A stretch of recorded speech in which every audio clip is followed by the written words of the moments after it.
Donc, qui peut me dire ce que c'est que enfin, sinon la différence entre la gouvernance et la conformité? Excuse-moi, c'est moi, c'est toujours l'écran de 6 que je vois.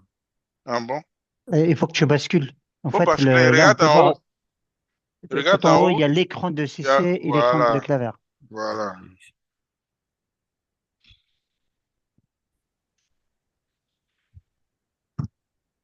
Oui, gouvernance et conformité. La gouvernance, c'est quoi? La conformité, c'est quoi? On sait que dans Hmm. notre organisation d'aujourd'hui, on a, enfin, je dirais pas que c'est une tendance, mais on voit un peu des départements ou bien des directions de la conformité. Voilà, on nous parle souvent de bonne gouvernance. Donc ici, on est dans un cas bien spécifique d'agir. Donc quand on entend parler de gouvernance, il s'agit de quoi? Quand on parle de conformité, il s'agit de quoi?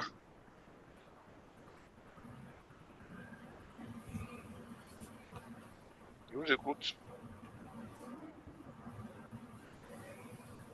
D'accord. Romaric, Oui, vas-y. selon moi, la gouvernance, c'est l'ensemble euh, des politiques propres à une organisation Mhm. et la conformité sera euh, l'alignement de cette gouvernance-là vis-à-vis des règles et des normes en fonction en fonction du domaine. Et Ok. donc, quand on parle, par exemple, voilà, le domaine IT, est-ce que euh, la politique d'une organisation répond aux normes internationales, bon, je dirais aux normes de sécurité ou bien aux normes d'exploitation. Mhm. Donc, c'est ça pour moi. Oui, bon, tu as failli tout dire, mais on n'est pas à 100%. Donc, merci déjà. D'accord.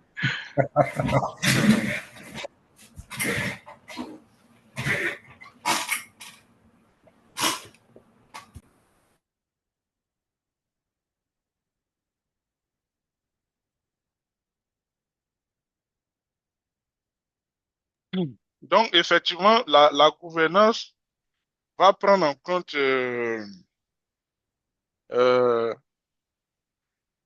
tout ce qu'on aura comme bonne pratique et la conformité, si vous voulez, c'est l'ensemble, comme il a dit, hein, des, des- des réglementations. C'est pas seulement international, hein. Une organisation bien donnée, une entreprise peut avoir ses normes.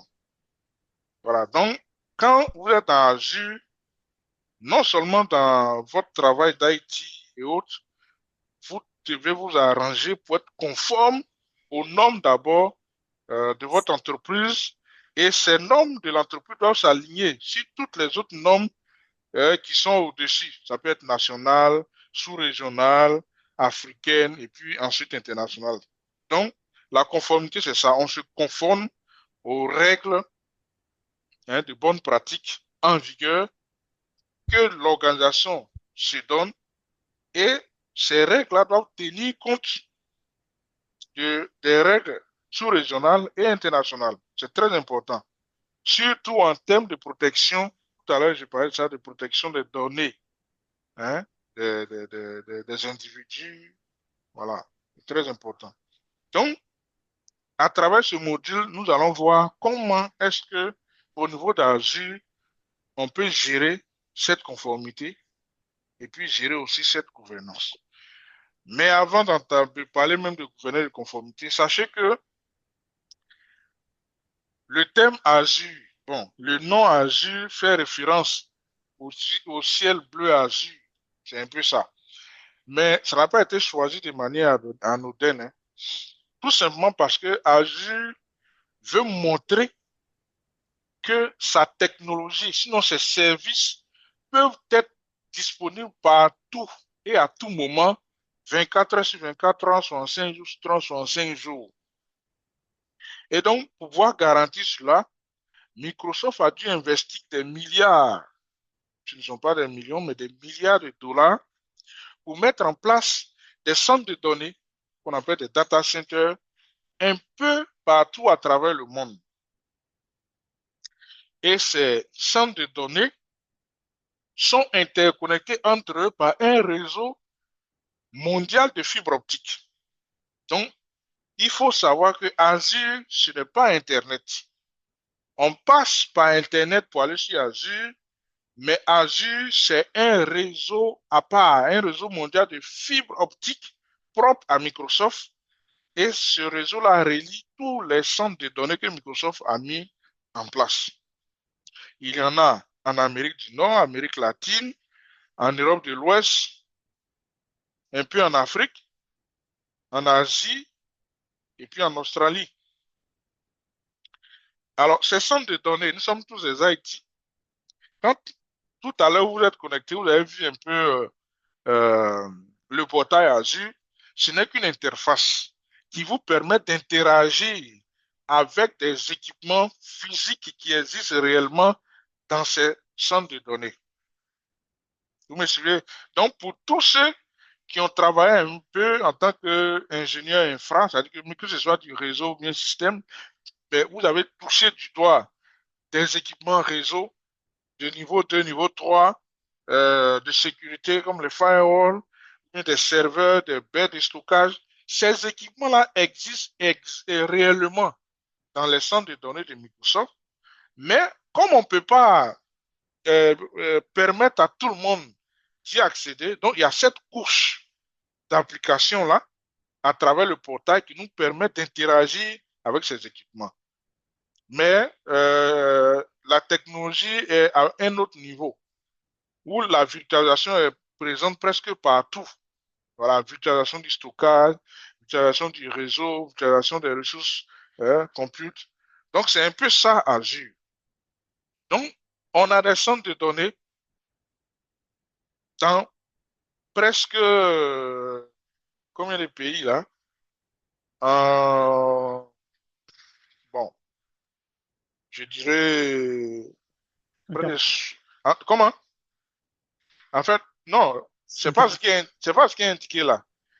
En fait, les régions Azure, je vais vous expliquer, mais je parle du nombre de centres de données. Alors, les centres de données, si vous prenez 60 et qu'on prend une moyenne de 2, on est autour de 120, entre 120 et 180 centres de données à travers le monde.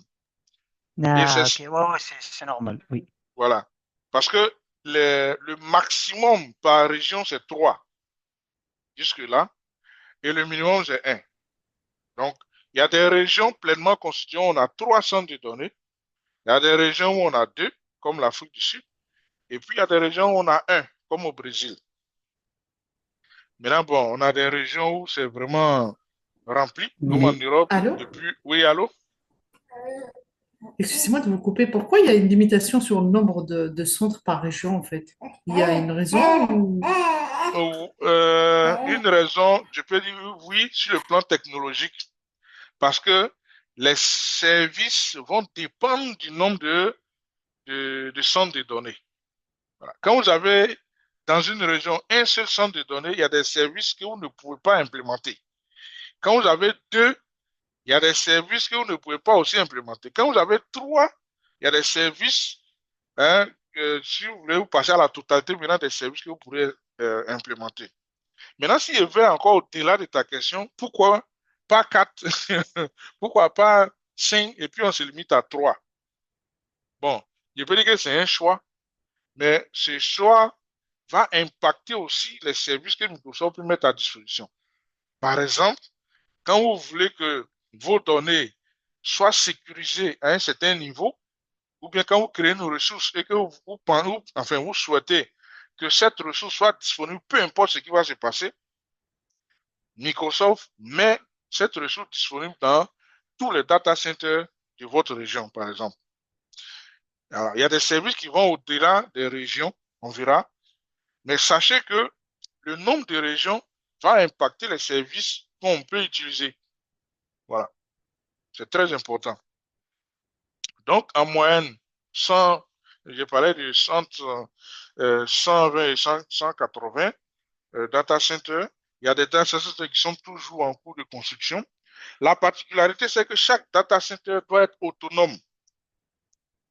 Même dans une région où il y a trois, mais chaque data center doit être autonome sur le plan énergétique et puis sur les liens réseau.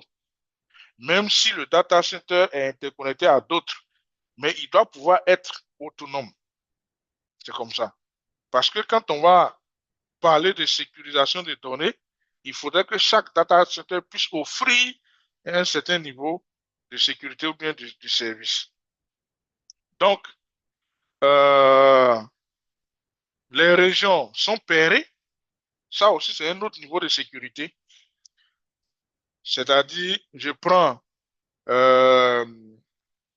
une région, pardon, un data center, bon, je vois pas bien, hein.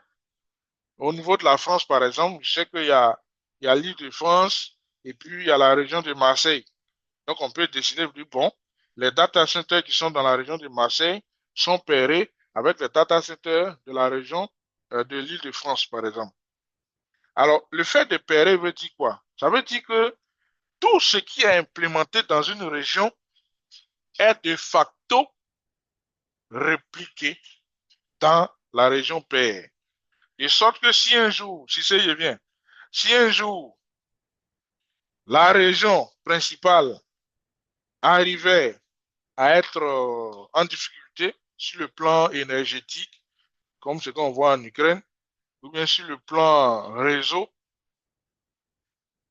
il faudrait que la région qui a été, je peux dire, désignée comme pair puisse offrir les services aux utilisateurs, sinon aux clients.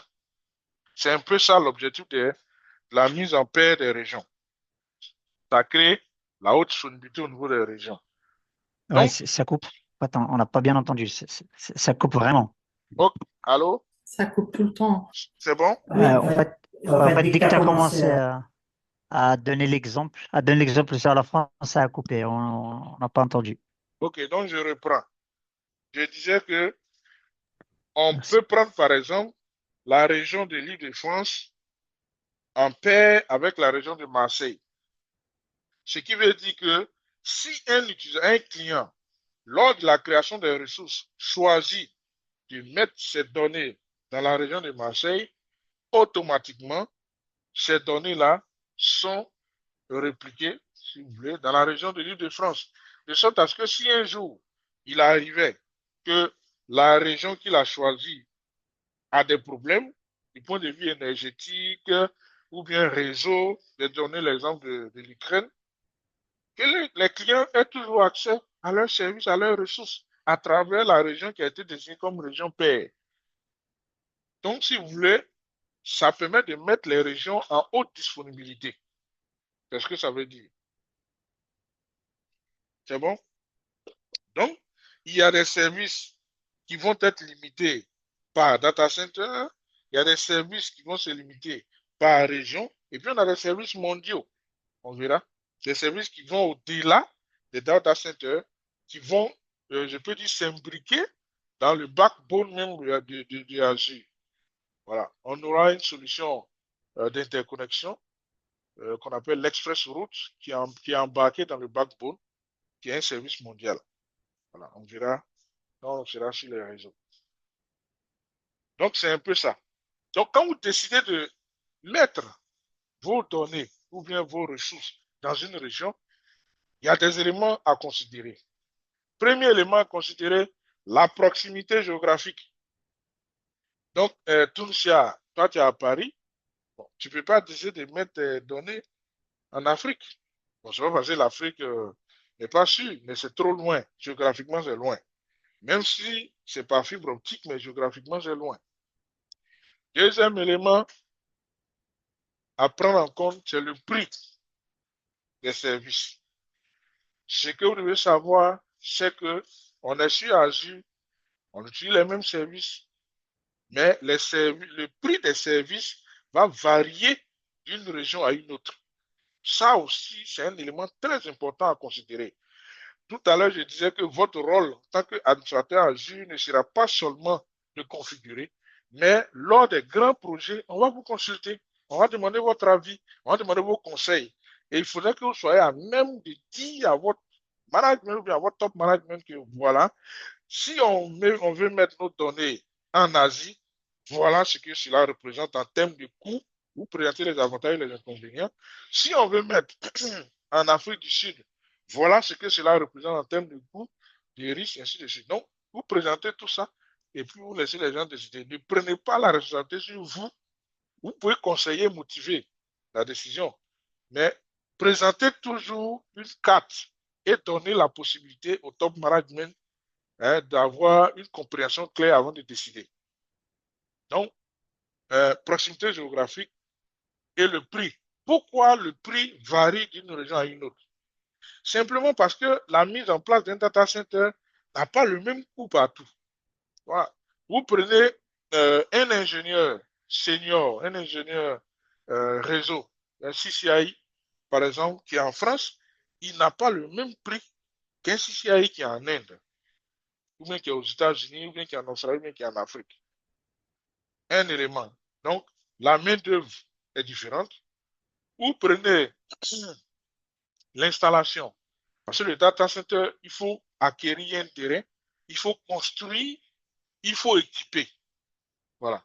Donc, l'équipement acheté sur place aux États-Unis n'a pas le même prix que l'équipement qu'on va acheter et puis convoyer vers, par exemple, l'Afrique du Sud, bien convoyer vers les Émirats. Bon. Donc, les prix vont être différents. C'est ce qui justifie qu'on a les mêmes services, mais on ne paye pas le même prix selon la région. J'ai une question. Vas-y. Pourquoi dans la région Est, Afrique. EASA Oui. est toujours là beaucoup moins cher? Et pourtant, ça reste des États-Unis. Normalement, ça va coûter plus cher que l'Asie, par exemple. L'Est, c'est-à-dire la zone de New York et autres. Oui, Ouais, tu as dit normalement, c'est Est. ça. Est, Oui, ouais, c'est ça. Est, L'Est EASA. des Oui, États-Unis, oui. Oui, exactement. oui, mais c'est ce que j'ai dit. C'est-à-dire qu'il y a plusieurs éléments à prendre en compte. Le coût de l'énergie, l'installation, la construction du data center, la main-d'œuvre. Voilà. Donc, même si on est aux États-Unis, mais, et puis il y a aussi, mais si, il y a aussi une partie politique, hein, du pays. Voilà. Une partie politique du pays. Aujourd'hui, les États découvrent que c'est un avantage, ça offre des avantages d'avoir un data center chez soi. Donc, l'État peut offrir des facilités Ouais, et ça peut, facilité et économique. Ouais. ça peut impacter aussi le coût. Donc, par Ok. exemple, je donne un exemple, hein, un pays comme le Rwanda qui décide d'accueillir par un data center d'Azure.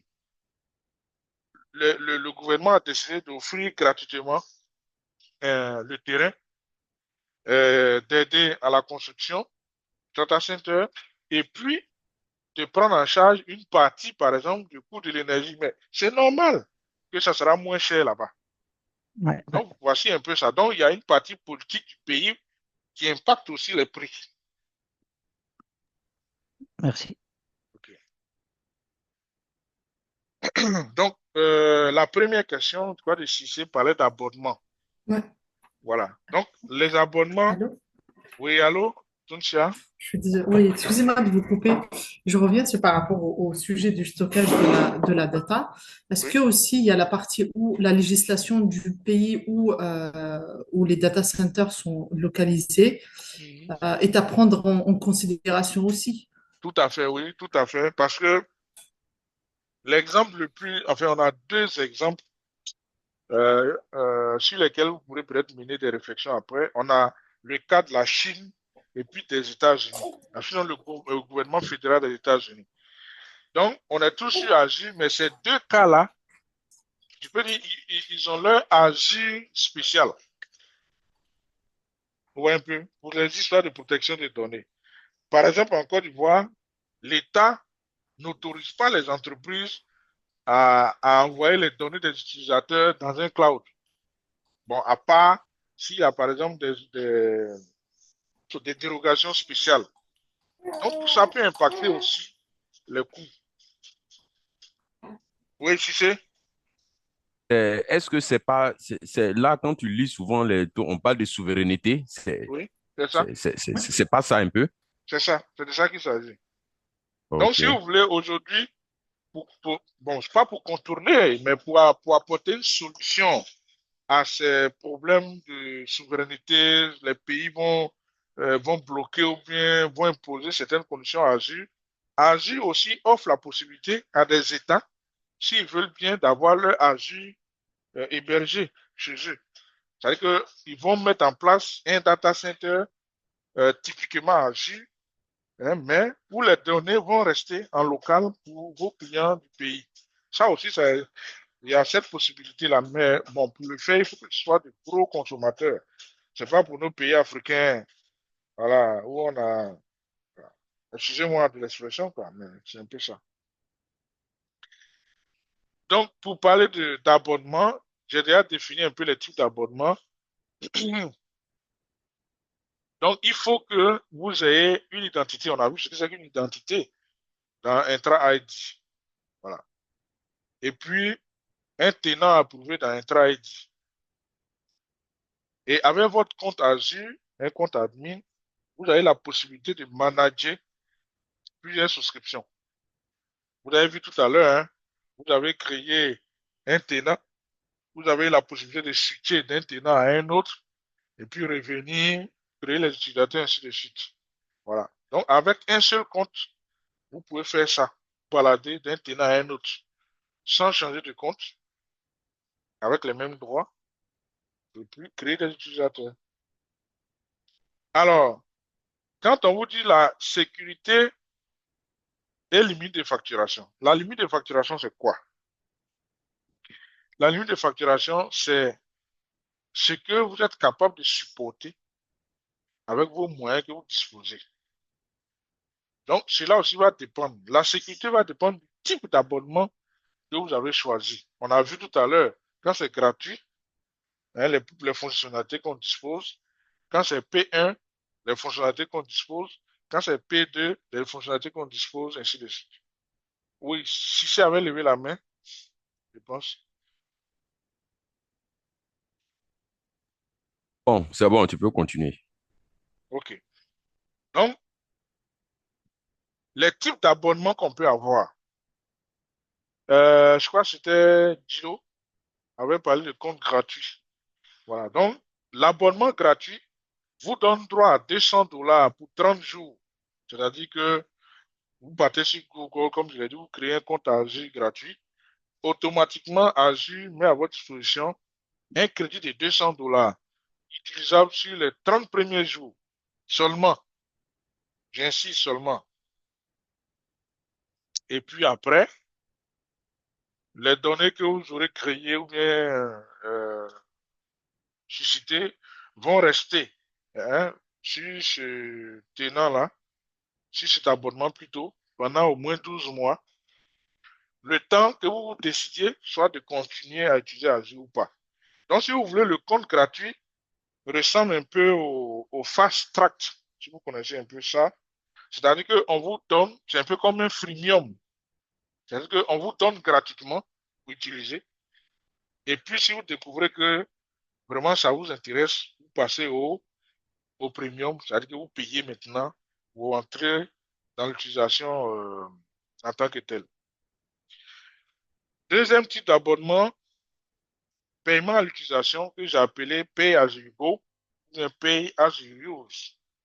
Donc, ça fonctionne exactement comme le prépayé sur le téléphone. C'est-à-dire que vous avez un compte, vous rechargez et vous l'utilisez. Chaque fois que vous utilisez un service, c'est décompté dans votre abonnement. Voilà, c'est comme ça. Et donc, le jour où vous n'aurez plus, hein, de sous dans votre abonnement, bon, vous pourrez toujours vous connecter, mais vos services seront arrêtés. C'est comme ça que ça fonctionne. On a aussi des abonnements dans le cadre d'un CSP, Cloud Service Provider. C'est-à-dire, vous êtes un client, bon, ou bien vous êtes une entreprise, vous n'avez pas d'expert Microsoft ou bien d'administrateur, vous décidez par exemple de confier la gestion de votre espace cloud à un service provider. Donc, lui, il va acquérir les licences ou bien les abonnements auprès de Microsoft et il va vous les refacturer ou bien revendre. Donc, votre tenant va être créé dans l'espace de ce provider-là. Voilà. C'est comme ça que ça se passe.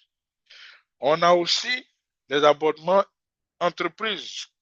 Et ce que je vous expliquais, les entreprises qui ont un contrat, hein, Enterprise Agreement avec Microsoft, avec la software assurance. Alors, je vous explique un peu ce que c'est que la software assurance. Alors, la software assurance, comme vous entendez le nom, c'est à l'image de toutes les assurances qu'on paye, hein, souvent à fond perdu et tout ça. C'est-à-dire que vous payez des licences chez Microsoft. Quand vous payez aussi l'assurance, l'assurance vous garantit des services en plus, hein, de la simple licence que vous avez. Beaucoup d'utilisateurs, bien beaucoup de clients se contentent de payer juste la licence qu'ils utilisent. Mais la software assurance vous donne plein d'avantages. Par exemple, vous avez Windows 10. Hein, je prends la version par exemple 20H2. Si vous avez la software assurance dans le cadre de cette licence, vous pouvez migrer vers Windows 11 sans rien payer. Parce que ça fait partie des avantages de la software assurance. Si vous avez une machine spéciale qui a besoin de downgrader à Windows, c'est pas 8 ou bien c'est pas moi quoi, vous pouvez le faire dans le cadre de la software assurance. Dans le cadre de la software assurance, Microsoft vous octroie des vouchers pour des formations. Microsoft vous garantit des heures de support. Hein. Par exemple, si vous avez des problèmes, vous pouvez contacter le support, hein, de Microsoft. Donc, c'est un peu ça, l'ensemble des avantages de la software assurance. Donc, toutes les entreprises qui ont des contrats d'entreprise avec Microsoft ou à la software assurance peuvent demander un abonnement à Microsoft. Ça ne passe pas ni par un CSP. Voilà. C'est dans le cadre de leur contrat direct avec Microsoft. En général, ce sont les grandes entreprises. Ça peut être des grandes entreprises nationales, mais des multinationales qui le font. Enfin, ceux qui ont plus de moyens. Et dans ce cadre-là, en général, vous allez entendre parler de support premier. Voilà, pour ceux qui le connaissent, support premier Microsoft, c'est un peu le plus haut niveau de support. Et quand c'est activé, dès que vous avez un incident, vous contactez le support. Ils ont un délai, hein. C'est entre 1 heure et 4 heures pour résoudre votre incident, ainsi de suite, pour prendre en charge jusqu'à la résolution de l'incident. Vous avez aussi les abonnements étudiants. Les abonnements étudiants, c'est 100 dollars par mois pendant 12 mois. Et pour que Microsoft vous donne les 100 dollars, il faut que vous arriviez à prouver que vous êtes un étudiant. Bon, quand on dit étudiant, c'est pas étudiant dans les universités. Voilà, vous prouvez que vous avez suivi une formation Microsoft, vous êtes toujours dans la technologie. Voilà. En général, vous devez vous créer un compte MSDN, vous fournissez les preuves et Microsoft, dans le cadre de ce compte MSDN-là, va activer les 100 dollars par mois pour vous. Mais il faut au moins avoir une certification. C'est bon? Donc, comment faire pour obtenir un abonnement?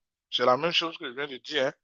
Soit dans le cadre d'un contrat d'entreprise, vous passez par un revendeur, c'est-à-dire que n'importe quel revendeur Microsoft, ou bien vous passez par un cloud service provider, ou bien des partenaires Microsoft, il y a des entreprises qui sont partenaires Microsoft, vous passez par eux pour pouvoir acquérir un abonnement, ou bien vous utilisez le compte gratuit pour pouvoir commencer ou bien à découvrir l'environnement, et si cela vous convient, vous payez.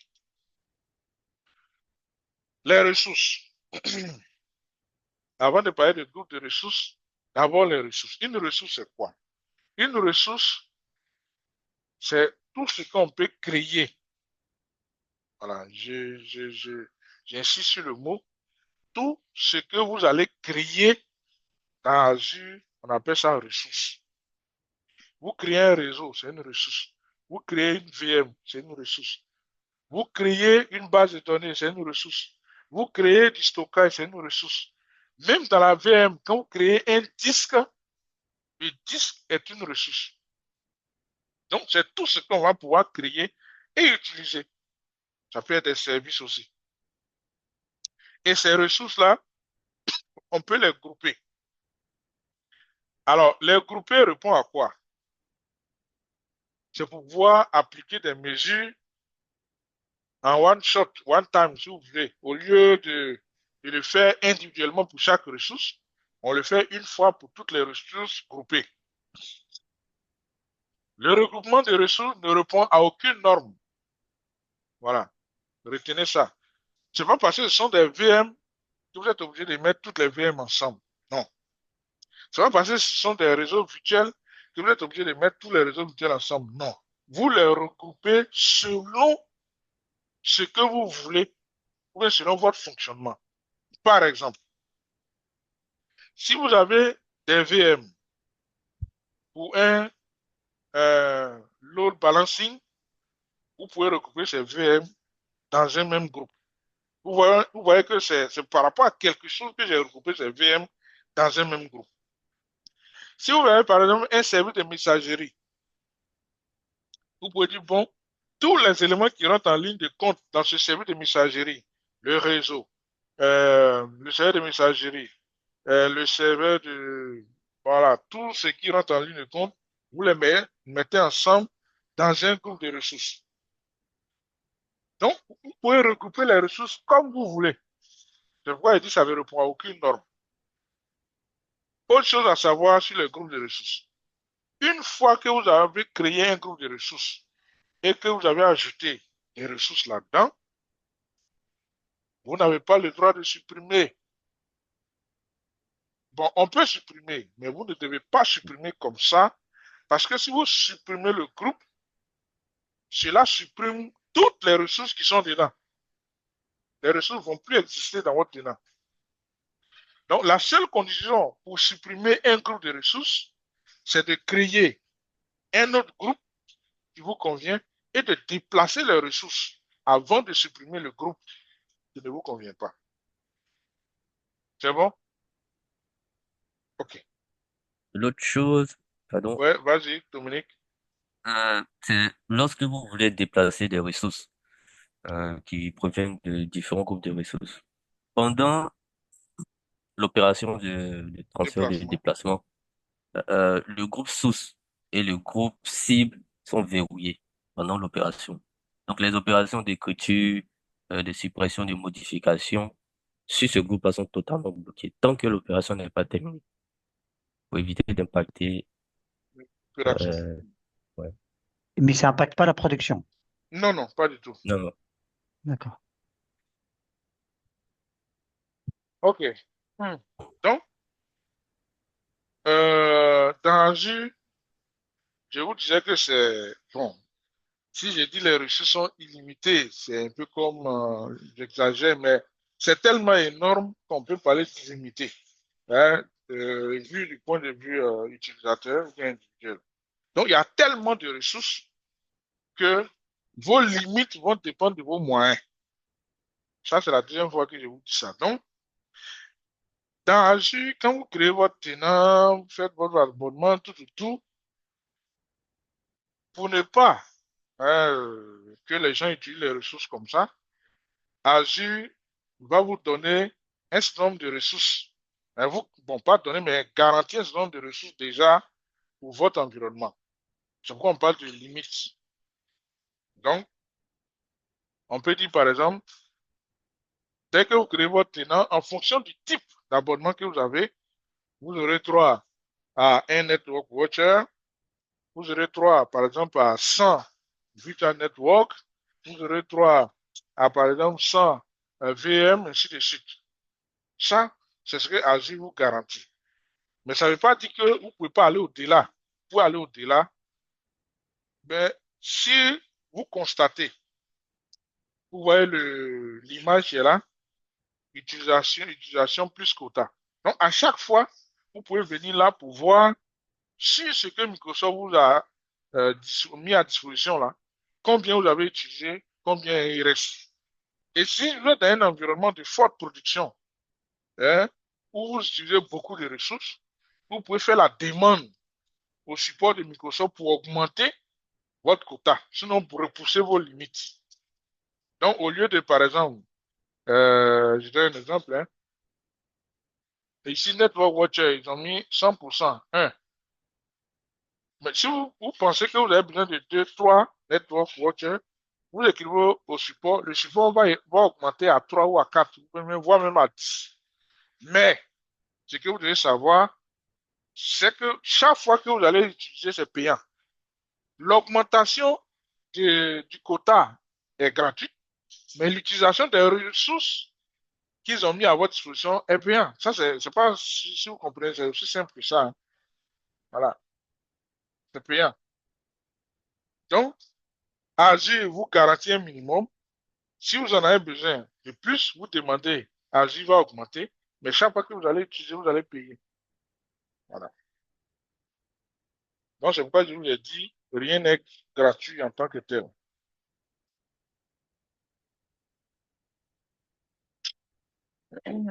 Donc, au niveau Moi, de... j'ai une question. Vas-y. Ouais, pardon. J'ai une question par rapport à ça, justement. Euh, Par exemple, je fais juste référence à VMware. Sur VMware, si on veut rajouter un disque, normalement, si on veut rajouter un disque, rattacher un disque à une VM, il faut que la VM soit éteinte. Ah oui. Est-ce que ça sera le cas pour ce cas-là? Ou bien, c'est-à-dire, est-ce qu'on peut, c'est pour l'exemple d'un disque dur, est-ce qu'on peut rattacher ou trier un disque à une VM sans que la VM soit éteinte, pour le cas de Azure? Vas-y. Bon, ça rentre pas dans le cadre de ce dont on entend parler, mais je te réponds. Lorsque vous Merci. créez une VM sur Azure, par défaut, Azure va vous mettre à disposition un disque. C'est un peu comme le disque système. Maintenant, si vous avez besoin d'autres disques, vous pouvez créer et ajouter les disques. Mais tout va dépendre du type de disque que vous allez choisir. On verra tout ça en détail. Alors, il y a des types de disques que vous pouvez ajouter à chaud. Il y en a que vous ne pouvez pas ajouter à chaud. Voilà. On Ah, n'est ok, pas, ok. voilà, Ok, on n'est pas obligé j'ai d'arrêter la compris. VM Merci. avant. Voilà. Maintenant, pour les ça n'a rien à voir avec les quotas et les limites. Ça n'a rien à voir. Donc, Merci. on peut créer des groupes d'administration pour essayer, hein, de gérer nos différents abonnements. Comme je l'ai dit, hein, on peut avoir plusieurs abonnements dans un même tenant. Mais un tenant, pardon, on peut avoir plusieurs abonnements, plusieurs souscriptions dans un tenant, sinon pour un tenant. Mais une souscription ne peut pas appartenir à plusieurs abonnements en même temps. C'est ce que à plusieurs tenants plutôt. Donc, l'abonnement, sinon le tenant peut avoir plusieurs abonnements, mais un abonnement ne peut pas être rattaché à plusieurs tenants. Je répète pour que vous puissiez faire l'alignement. Dans un tenant, on peut avoir plusieurs souscriptions ou plusieurs abonnements. Comme ce que vous voyez devant vous, on a l'abonnement Enterprise Agreement, on a l'abonnement Dev Test, l'abonnement d'essai gratuit. Donc tout ça, c'est dans le cadre d'un seul tenant. Mais tu ne peux pas prendre un abonnement et puis le rattacher à plusieurs tenants. Ça, c'est pas possible. Voilà. Donc, je disais tantôt qu'on crée les groupes d'administration pour essayer d'offrir un niveau, plusieurs niveaux d'administration de manière hiérarchisée. Voilà. Donc, vous voyez que le même abonnement peut être rattaché à plusieurs, je peux dire à plusieurs ressources. Donc, soit on a des ressources, comment on appelle ça, des groupes d'administration racines, ça c'est ceux qui sont au top niveau. Tu peux bénéficier de l'utilisation de tous les abonnements ou pas. Tout dépend, hein, de votre politique. Ou bien, des groupes d'administration un peu plus bas, hein, qui vont gérer des départements, qui vont gérer des services. Donc, quand vous hiérarchisez comme ça veut dire que si on n'a pas rattaché un abonnement à un groupe d'administration, ces administrateurs qui sont dans ce groupe-là ne pourront pas manager, hein, cet abonnement. C'est ce que j'ai expliqué quand Sissi avait posé la question. Donc ici, ça veut dire que les ressources humaines pourront manager seulement que l'abonnement dev test. C'est tout. Ils ne pourront pas manager l'abonnement Enterprise Agreement ou bien l'abonnement d'essai gratuit, ainsi de suite. Donc, quand vous regardez le draft, ça indique clairement quand l'abonnement est rattaché au groupe de ressources, il n'y a pas de souci, le groupe de ressources peut manager cet abonnement. Dans le cas contraire, non. Oui, si c'est. Avec cette organisation-là, Oui. est-ce qu'on peut avoir une facturation unique qui puisse sortir à un endroit? Oui, C'est-à-dire que... la facturation est unique. Non, non, la facturation est unique par abonnement. Ah, ok, Abonnement. il n'y a pas la possibilité d'obtenir dans cette organisation, c'est-à-dire qu'une seule facturation, c'est-à-dire que l'ensemble des facturations qui sortent à un seul endroit, ça, c'est pas possible. Donc, tu auras la facturation par abonnement. Maintenant, la facturation unique dont tu parles là, ça, Hein? c'est entre ton entreprise et puis, soit celui ou bien l'entreprise auprès de qui, ou bien le partenaire auprès de qui vous avez acquis les abonnements. Sinon, quand tu es sur la plateforme, tu ne pourras voir que par abonnement. C'est ça, mais la définition même de l'abonnement, hein. L'abonnement, c'est le contrat de facturation qui te lie avec Microsoft. Voilà. Maintenant, si tu veux une facture qui regroupe tout, ça, c'est peut-être ton service provider ou bien ton partenaire Microsoft peut te donner une facture. Parce que quand tu fais la demande, tu peux préciser que j'ai besoin, par exemple, de 4 abonnements. Tel abonnement, tel abonnement, tel. Donc, il peut te faire une facture globale. Mais quand tu vas sur la plateforme Azure, chaque abonnement est différent de l'autre. Et tu pourras voir les détails, hein, abonnement par abonnement. Ouais, tu peux gérer ton budget en Voilà, fonction de chaque par abonnement. abonnement, les Question Oui, encore, prods, les Clavier. oui, prods. oui, c'est. Voilà, donc de façon matérielle, pratique même, c'est-à-dire qu'une fois j'ai mon tenant qui est mis en place et que Mhm. je décide de prendre un premier abonnement, Mhm. donc quand je vais sur mon tenant, c'est l'OU souscription que je m'avais créé. Dès que j'ai créé ça, j'ai Tu ne, fait un abonnement, c'est ça. tu ne crées pas, tu ne crées pas d'OU. Non, non, bon, l'objet souscription, disons, si je crée une C'est pas toi qui souscription, ça crée. fait... C'est pas toi qui crée. Dès que tu as le tenant, par défaut, il y a une souscription qui est là. J'ai dit au début que c'est un peu votre ligne budgétaire, un peu comme votre compte, à partir duquel Azure va vous facturer. C'est pas toi qui crée. C'est un service built-in, en fait. Tu vois. Maintenant, tu n'as qu'à recharger si tu es dans le cadre du Pay as you go. Une minute, hein, je regarde si je peux me connecter à ma plateforme pour vous montrer.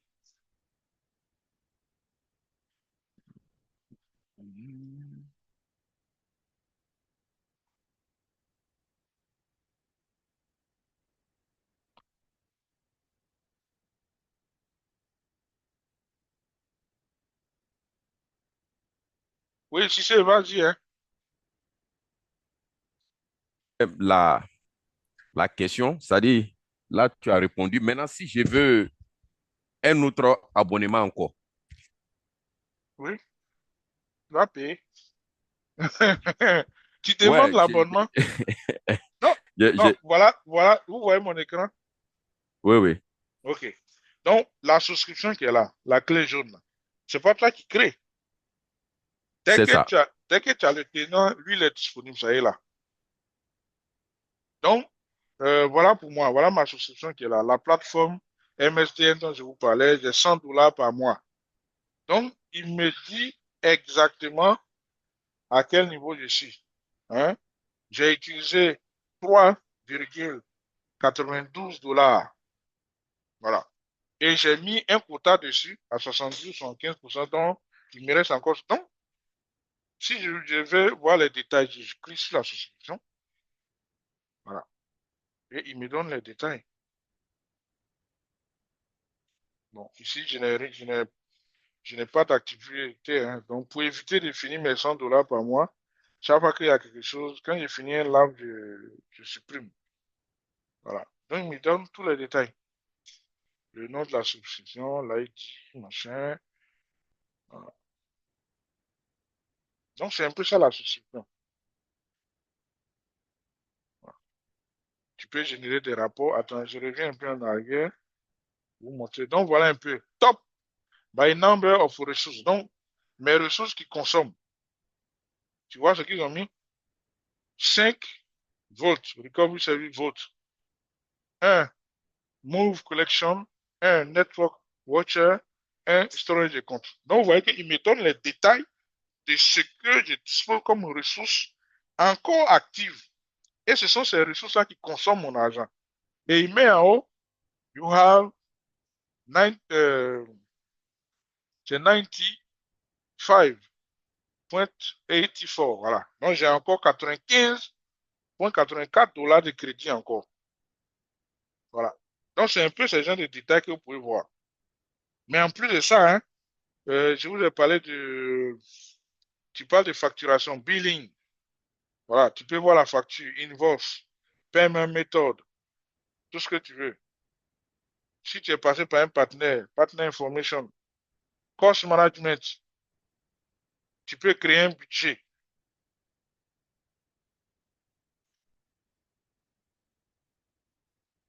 Si je n'ai pas espacé mon budget, ok, je n'ai pas de budget. Donc, j'avais créé un budget pour dire, bon, sur les $100, j'utilise 70%. Donc, chaque fois qu'il atteint 70%, parce que si je ne fais pas attention qu'il atteint les 100%, si j'ai des ressources encore qui tournent, ces ressources vont être arrêtées. Donc, à 70%, quand il m'arrête, je viens voir le détail, ce qui n'est pas important que je peux arrêter, ainsi de suite, tout ça, j'arrête, conserver pour rentrer pour rester plutôt dans mon budget. Oui, tu sais. Tu sais, c'est bon? Et c'est bon pour le moment. Ok, bon, après, si ça ne va pas aussi, tu peux toujours nous revenir. Current slide. Les tags. Les tags aussi sont utilisés, comme je l'ai dit au début, ça fait partie des, des attributs lors de la création des ressources. Voilà, donc les tags sont utilisés pour pouvoir hein, appliquer ou bien implémenter des mesures de sécurité et autres, tout ça. Par exemple, tout à l'heure, pour parler de facturation, si tu as configuré les tags sur tes ressources, à travers la souscription, tu peux savoir, par exemple, toutes les ressources d'un département, hein, la consommation, par exemple, de tel département. Je donne un exemple, j'ai créé une VM SEG, et puis ça, c'est département comptabilité. Tu vois un peu. J'ai créé une autre VM, je sais pas, CRM, et c'est comptabilité, un service ou bien département commercial. Et tout ce que ces VM-là vont consommer là, j'ai la possibilité de voir le détail pour savoir tel département a consommé tant. Donc, d'où l'utilisation des tags. C'est très important. Tu vois un peu. L'exemple qui est donné là, c'est le département marketing. Donc, toi, en tant qu'administrateur, tu as la possibilité d'aller sur le détail de la souscription et savoir que le département marketing a consommé tant. Ou même, tu peux faire des attributions enfin, comment on appelle ça, allocation de budget.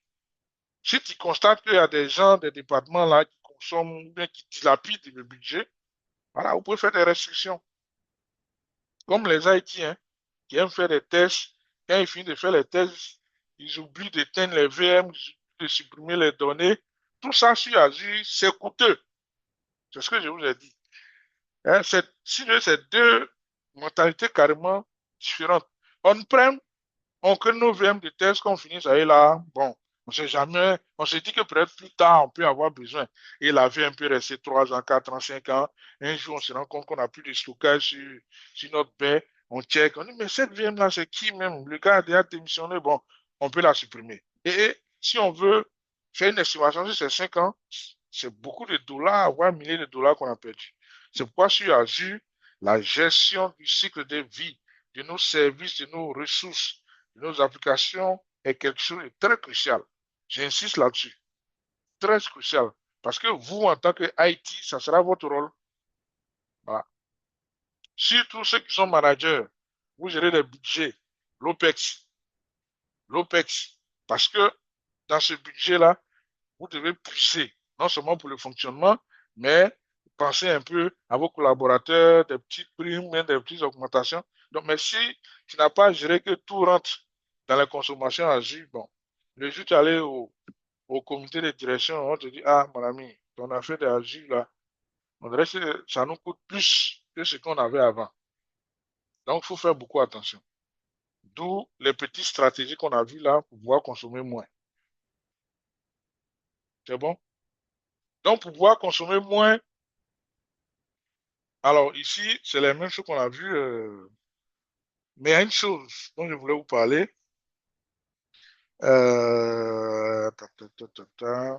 Les instances réservées, hein, le quatrième point, les instances réservées. Alors, les instances réservées, c'est un peu comme quand on fait les soldes, hein, dans les commerces. Donc, en cours d'année, il y a des périodes où Microsoft fait des soldes.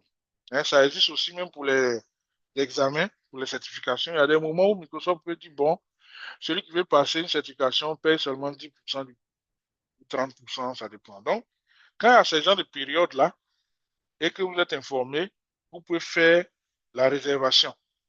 Par exemple, si vous avez un projet en vue et que vous avez les estimations sur ce que vous devez utiliser dans le projet en termes de, de ressources, vous pouvez réserver. Et lors de la réservation, le prix qui est affiché là, c'est à ce prix que vous serez facturé le jour où vous allez mettre en place, vous allez implémenter. Un exemple, une VM de 30 dollars par mois. Pendant la réservation, la VM vous revient à 5 dollars. Donc, vous réservez, mais on ne réserve pas comme ça.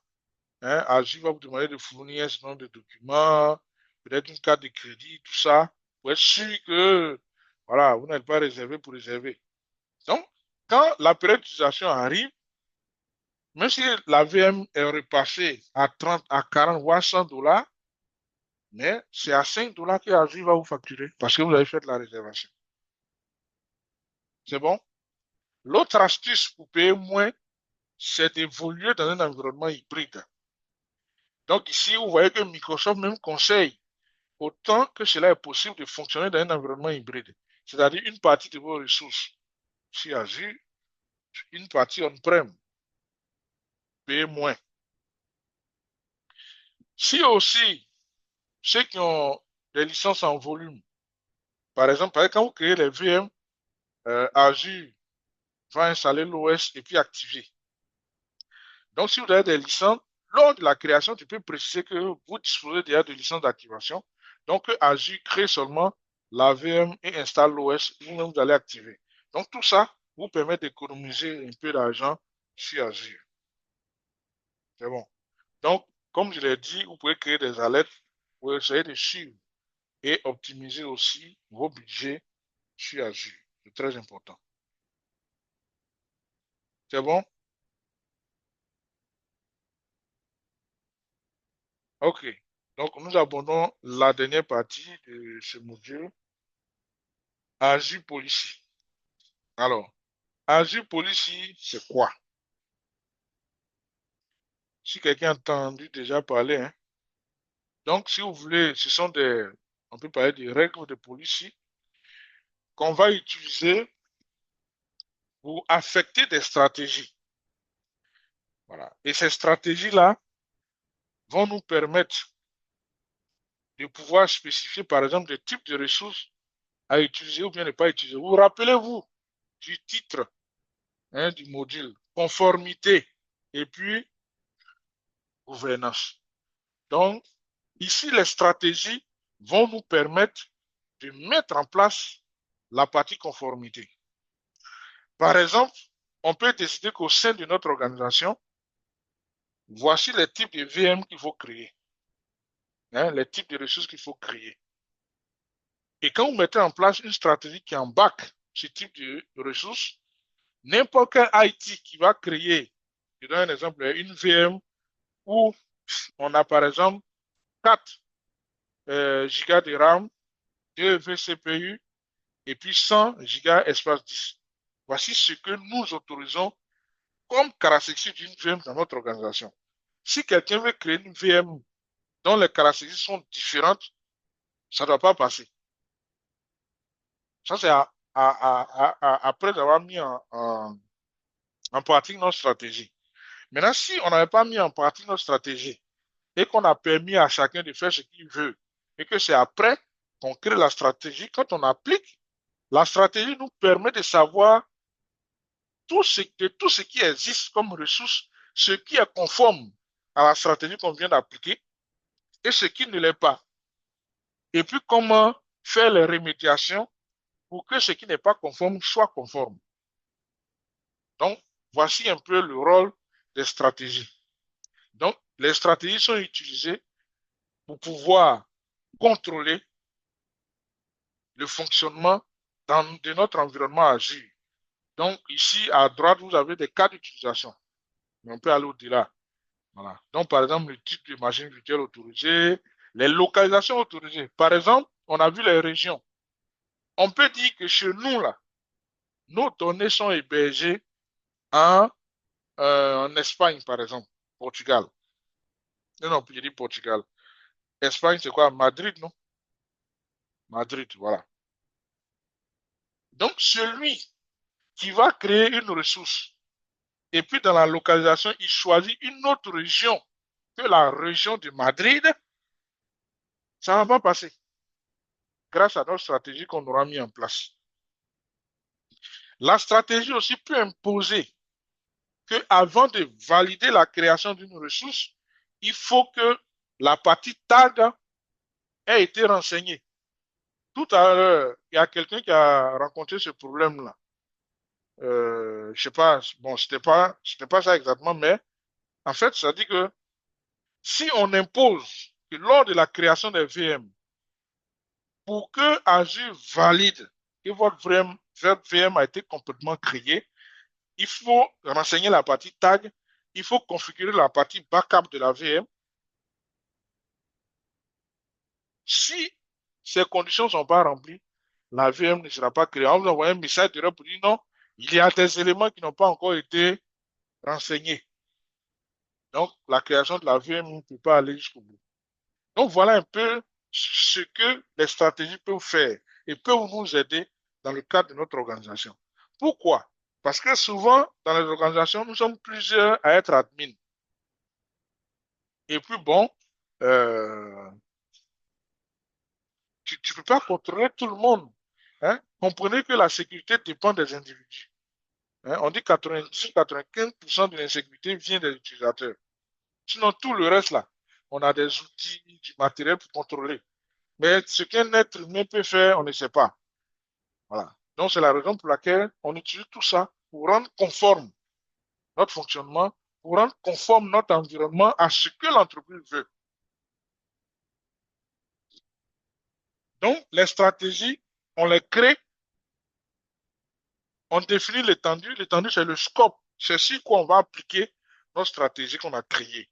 Est-ce que c'est sur toute l'organisation? Est-ce que c'est sur un tenant? Est-ce que c'est sur un groupe de ressources? Mais toujours est-il qu'une fois que tu as défini ta stratégie que tu as créée, il faut l'appliquer. Et quand tu l'appliques, tu regardes le résultat, ce qui est conforme, ce qui n'est pas conforme pour remédier. C'est bon? Vous allez voir le lab, il va vous aider à mieux approfondir. Et donc, pour terminer sur ça, nous avons le airbag dont Dilo avait parlé.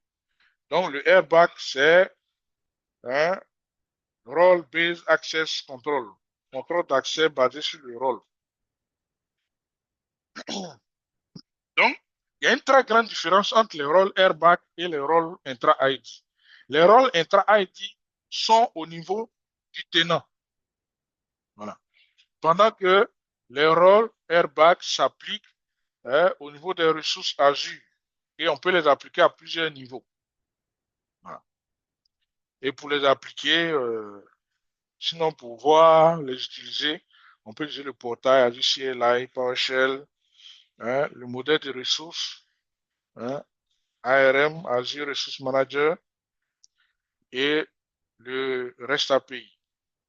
Pendant que les rôles intra-ID sont accessibles à travers le portail, ou bien le portail d'administration Microsoft 365. Ici, je fais une parenthèse.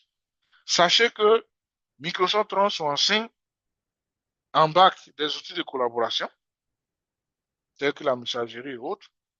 Et derrière, il y a intra-ID aussi. Parce que pour qu'une solution de messagerie fonctionne, pour qu'on puisse utiliser Teams et autres, il faut qu'il y ait un outil qui va gérer les identités, les accès et autres, tout ça. Et dans le cas d'espèce de Microsoft 365, c'est Intra-ID qui est derrière. La raison pour laquelle il y a des utilisateurs, sinon des clients, qui peuvent avoir un tenant Microsoft 365 sans pourtant utiliser Azure tel qu'on vient de présenter, c'est-à-dire créer des VM et autres. Tout simplement parce que derrière Microsoft 365, il y a Intra-ID. Donc, quand vous créez un utilisateur dans 365, dites-vous que cet utilisateur est automatiquement créé dans Intra-ID qui fonctionne derrière le Microsoft 365. Voilà, c'est la petite parenthèse que je voulais vous donner. Donc, un exemple de rôle, j'ai parlé du rôle contributeur, donc je vous laisse une minute. C'est le rôle contributeur qui est mis en évidence à droite. Lisez et on va expliquer. Sinon, vous allez nous expliquer un peu ce que ça veut dire.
Vous êtes là? Allô? Oui. Nous sommes là. Oui. Ok, Oui, oui, donc, oui. qui se lance pour l'explication du rôle contributeur? Ce que vous voyez à droite là, ceux qui font un peu Oui, de moi, je vais me développement. lancer. Romaric, bon, ok. Ok, Bon, allez-y, vas-y. Romaric. D'accord.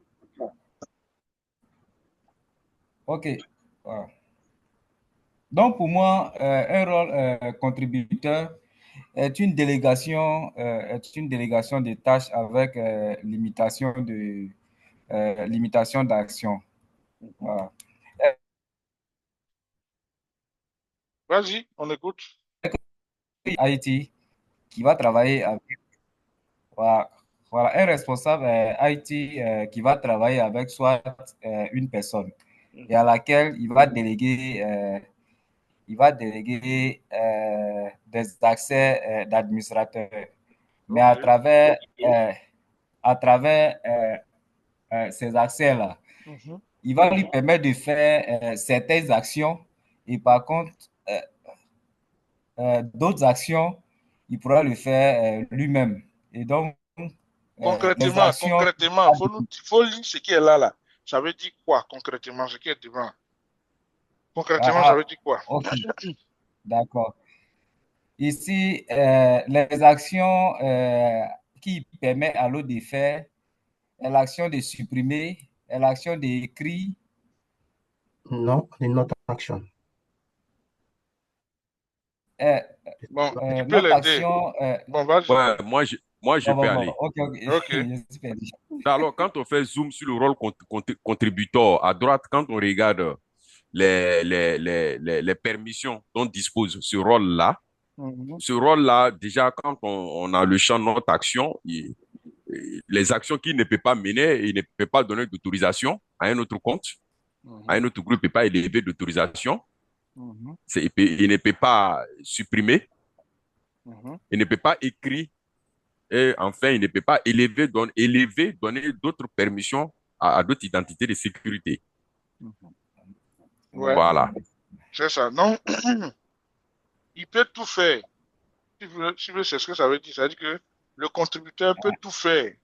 Sauf que il ne peut pas supprimer d'autorisation, il ne peut pas modifier d'autorisation et il ne peut pas élever un niveau d'autorisation. C'est bon. D'accord. Maintenant, la troisième partie, data action. Data action véritablement.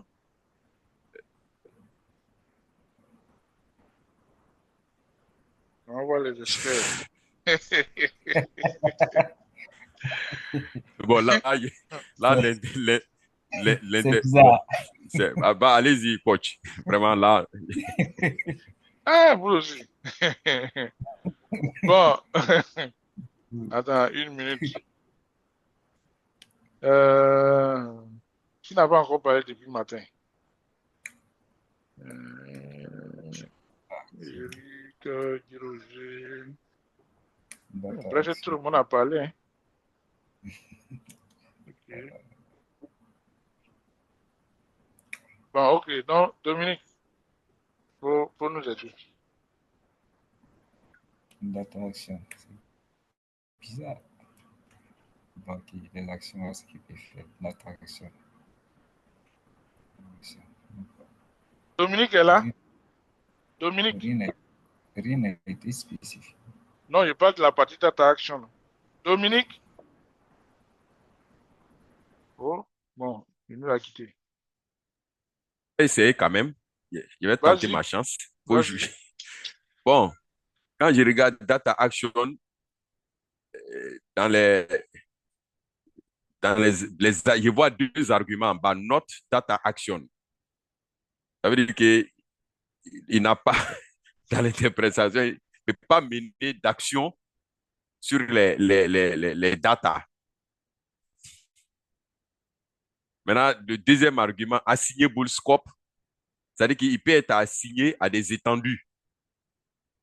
C'est-à-dire que le contributeur peut être étendu, assigné, comment on appelle, à un étendu.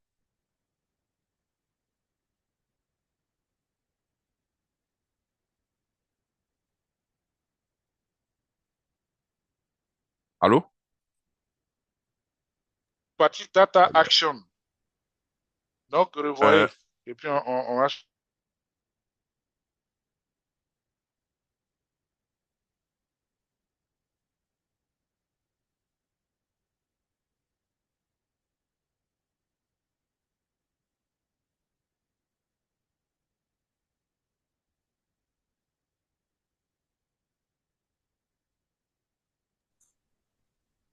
On vous entend pas. Non, j'ai demandé à ce que si quelqu'un d'autre peut s'essayer, hein. Ouais, c'est pratiquement la fin du module et puis vous allez faire le lab.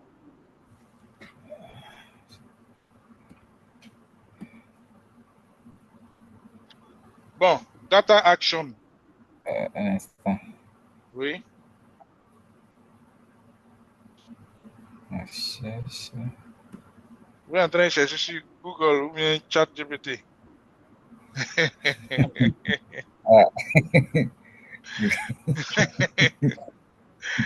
Ah, c'est ça, hein?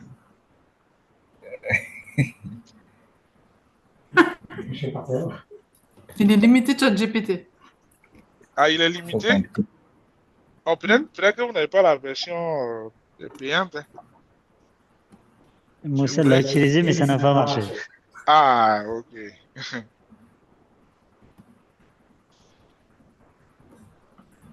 Bon, data action, c'est pas trop grande chose, hein. C'est-à-dire que c'est que il peut faire sur les données, ce que le contributeur peut faire. Parce que si vous regardez la deuxième partie, c'est pratiquement sur les autorisations, les droits. Mhm. La partie inférieure, la dernière partie, c'est sur les données. Donc, qu'est-ce qu'il peut faire sur les données? Ce qu'il ne peut pas faire sur les données, c'est quoi? Rien. Donc, il peut tout faire sur les données. Et l'assignation des scopes, les scopes, bon, c'est pas étendu en tant que tel. Et tout à l'heure, quand je vous parlais de scope, là, c'est-à-dire que ce sont les éléments sur lesquels on veut agir. Voilà. Donc, c'est sur quoi le contributeur peut agir. Là-bas, qui est là, désigne quoi? Désigne quoi? La racine. Voilà. Merci. Donc, ça veut dire qu'une fois, si tu as les droits sur la racine, c'est que tu peux agir sur tout. C'est ça, non? Mhm. Donc, D'accord. il peut agir sur tout. Alors, je pourrais me limiter en haut, parce que ça expliquait également la même chose. Le contributeur, en un mot, il a tous les droits, sauf qu'il ne peut pas modifier et donner des droits à d'autres personnes. Point. Si tu veux, entre le contributeur et le owner, ils sont identiques. Sauf que le contributeur ne peut pas donner d'autres droits à d'autres personnes. C'est tout. Sinon, il a les mêmes droits que le owner. Voilà. C'était juste ça. Donc, merci pour l'exercice. J'avais une question. Oui, vas-y. Du coup, pourquoi au lieu de mettre des crochets vides, on ne peut pas mettre une étoile là-dedans? Oui, parce que c'est sur les data.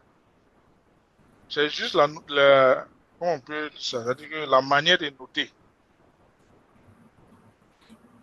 Tu vois que au niveau de Oui, bah, justement, en fait, là, autorisation, on a mis étoile dilée. Donc, étoile, tout ce qui vient, euh, ok, toutes les d'accord. autres, voilà. C'est juste la notation. Ok. Maintenant, bon, donc on peut faire le même exercice, hein. Si on prend le reader, par exemple, comme action, il pourra faire quoi? C'est read. C'est Le, ça. le slide, est-ce que le slide a bougé? Ouais, je suis sur définition de rôle, créer une définition de rôle. Ah, ok. Donc, j'ai dit, si on continue l'exercice avec le reader qui est en dessous du contributeur, ou bien Ouais. backup operator, sécurité. Donc, pour tous ces cas-là, si on essaie de faire une adaptation pour le reader, comme action, on aura quoi? Ouais. Le reader.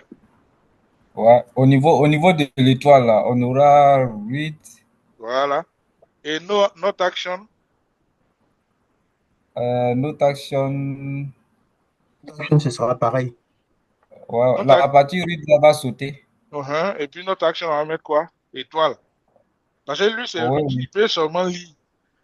Oui, oui. Il peut seulement Voilà. lire. Tout le C'est ça. reste, il peut rien faire. Voilà. Et au niveau des data, Data, au c'est niveau des read. data, C'est read.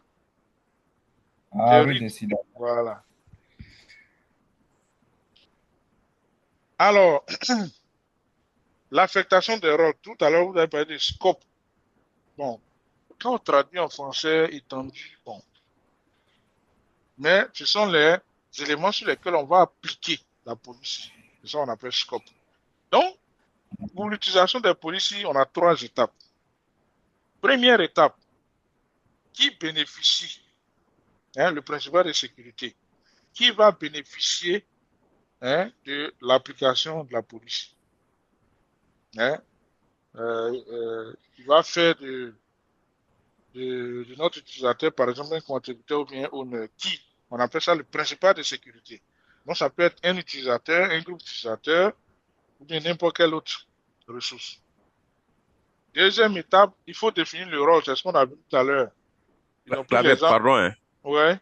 Pardon, en haut, là, principe de les identités de sécurité, là, il y a Ah. principal du service. On veut parler d'un service aussi. Oui, c'est pourquoi j'ai dit n'importe quel autre.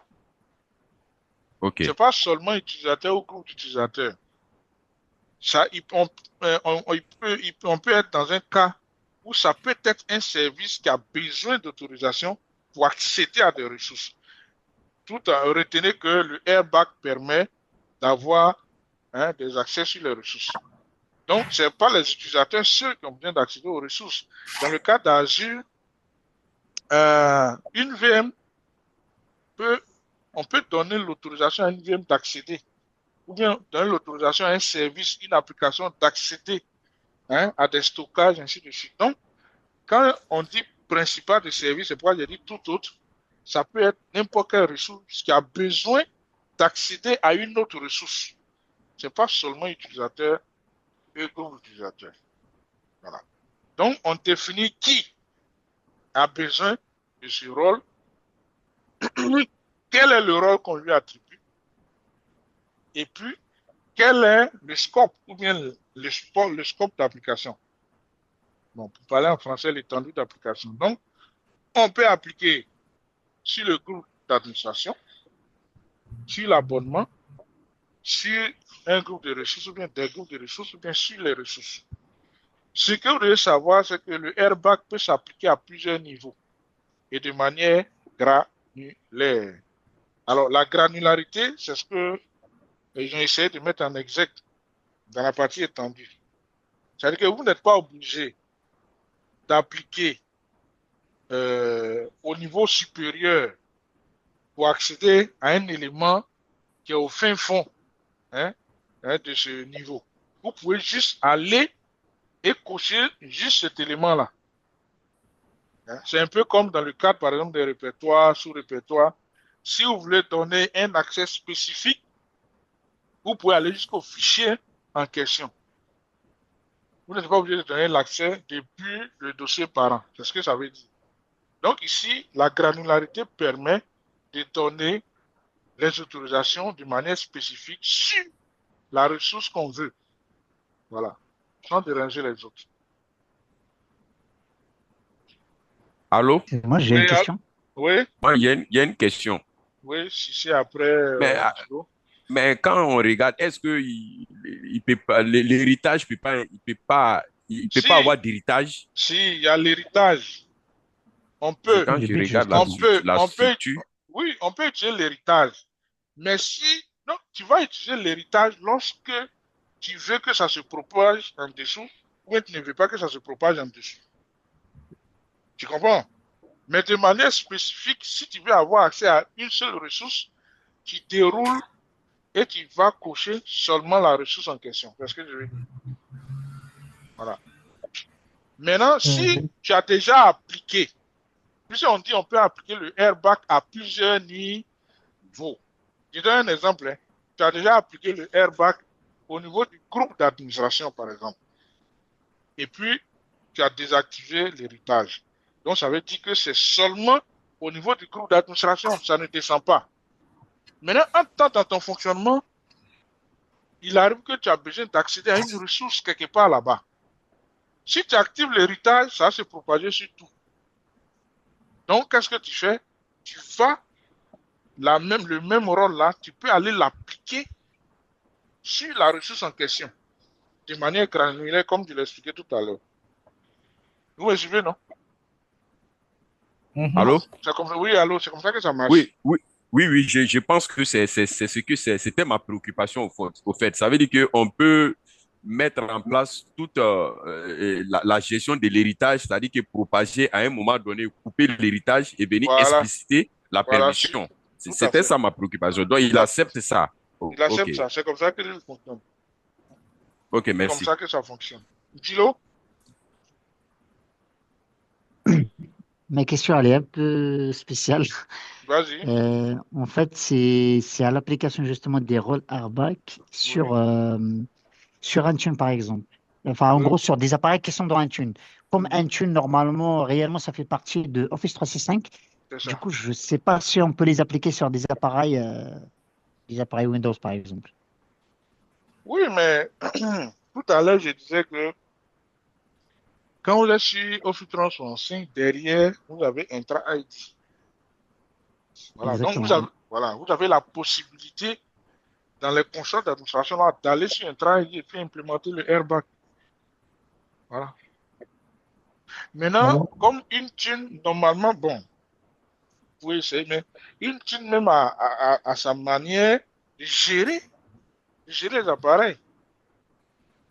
Voilà, donc normalement, si vous ne voulez pas vous fatiguer, vous n'avez pas besoin d'aller dans un travail, vous pouvez le gérer depuis l'interface. Est-ce que il y a quelque chose que tu veux faire que tu n'arrives pas, tu dis de manière claire et puis on voit. Sinon, on peut gérer les appareils, les accès, les autorisations depuis une thune sans avoir besoin d'aller utiliser Airbag. Ok, merci. Oui, Eric Akavo. oui, en fait, bon, moi, c'était, tout à l'heure, vous avez parlé de l'héritage, du coup. Non, ce serait bien qu'on revienne sur le slide précédent, ça va aider. Sur la partie étendue. Oui. Voilà. Donc, c'est dire quoi? Si on, comme tout à l'heure, on désactive l'héritage et supposons qu'on veut accéder à la ressource qui est tout en bas du schéma. Mhm. Euh, Normalement, si on a désactivé l'héritage, il n'y a Mhm. plus de sécurité à ce niveau-là. Du coup, ma question c'était quoi? Est-ce que quand on crée une ressource, chaque ressource a des endpoints, bon, je ne sais pas appeler ça comme ça. Quelque chose à quoi?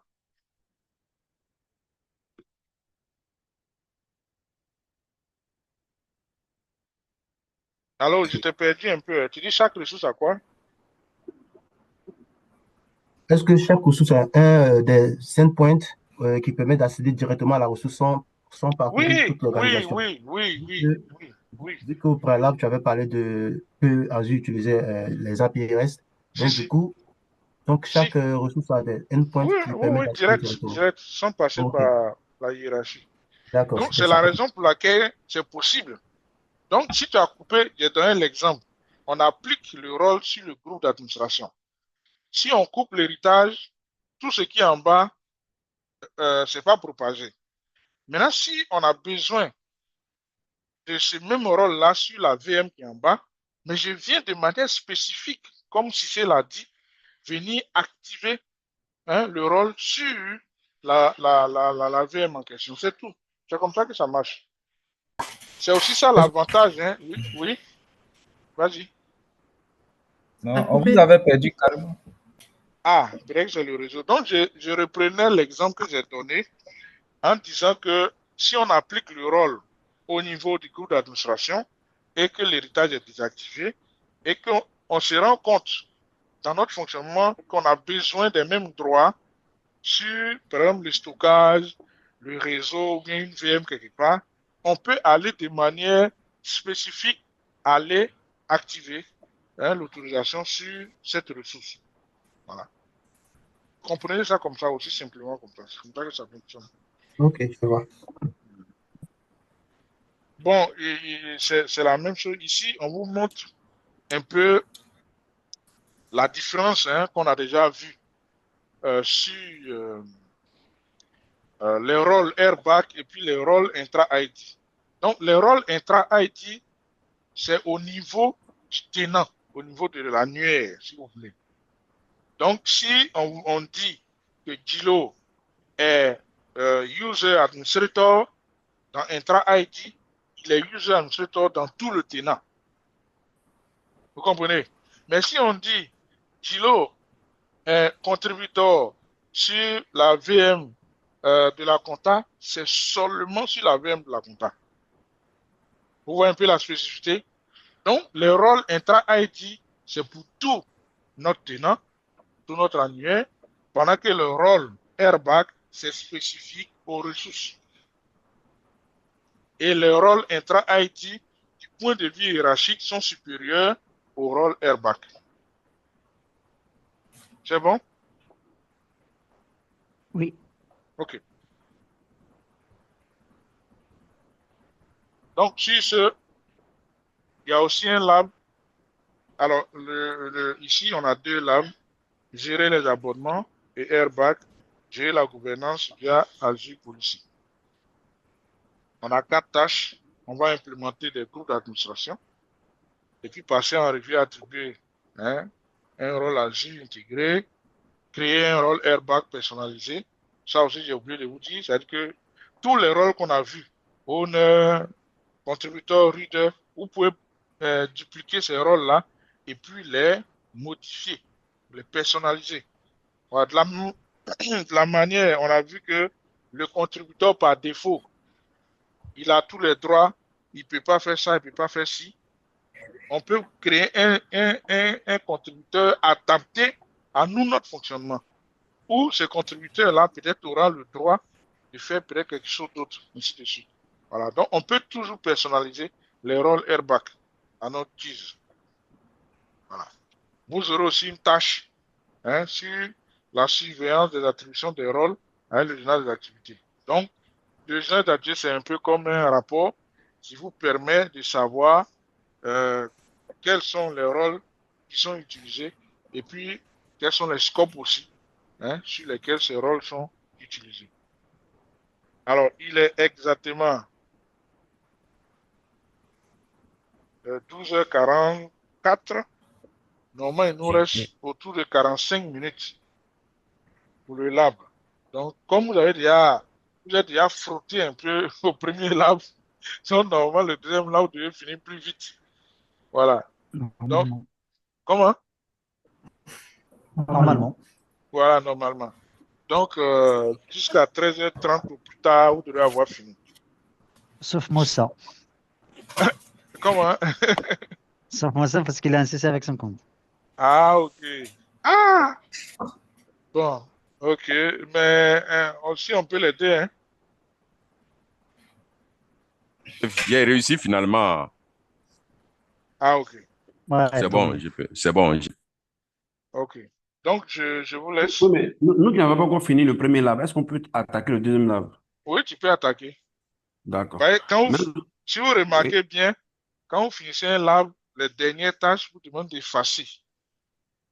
Voilà. C'est pour que vous puissiez reprendre le même lab après, ou bien prochainement.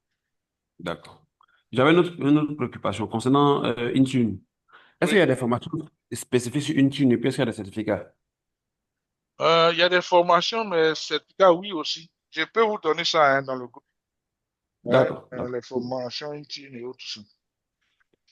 D'accord, ça sera super. Merci beaucoup. Donc, à tout à l'heure, gardez la ligne. À 13h30, je vais venir regarder pour checker qui sont ceux qui ont fini. Celui qui finit peut écrire dans la messagerie, j'ai fini, et puis bon, comme c'est un samedi, s'il veut aller se reposer, il peut partir. Donc, le samedi prochain aussi, 8h30, je vous en prie. Et samedi prochain, on va attaquer quel, je ne me rappelle pas, quel sujet? Je vais vous envoyer tout ça dans le groupe. Ok, merci. Donc, à tout à l'heure. Ça sera 3 modules. Peut-être plus, on ne sait jamais. Ah. Ouais. C'est le deuxième lab, hein? Oui, le deuxième lab. Ok. Bon, à tout à l'heure. Merci à tout à l'heure. À tout à l'heure, merci.